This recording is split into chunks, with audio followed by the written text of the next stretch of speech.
নাটোর সদর উপজেলার দীঘাপতিয়া ইউনিয়নে জাতীয়তাবাদী কৃষক দলের আয়োজনে কৃষক সমাবেশ অনুষ্ঠিত হয়েছে।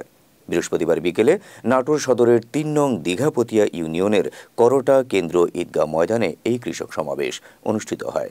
বাংলাদেশের সংখ্যাগরিষ্ঠ কৃষক জনগোষ্ঠীকে সংগঠিত করার লক্ষ্যে সারা দেশে ৩ মাসব্যাপী ইউনিয়ন পর্যায়ে কৃষক সমাবেশের অংশ হিসেবে নাটোরের এই সমাবেশ বলে জানান আয়োজক কমিটির নেতৃবৃন্দ।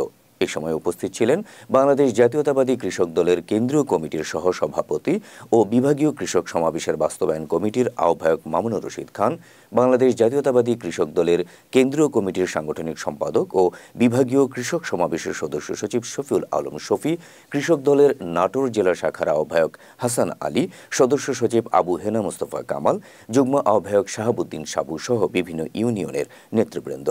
এ সময় বক্তারা বলেন, শহীদ প্রেসিডেন্ট জিয়াউর রহমানের আদর্শে তার সুযোগ্য সন্তান তারেক রহমান সামনের দিনে দেশকে এগিয়ে নিয়ে যাওয়ার লক্ষ্যে সব সংগঠনের সাথে মতবিনিময় করছেন।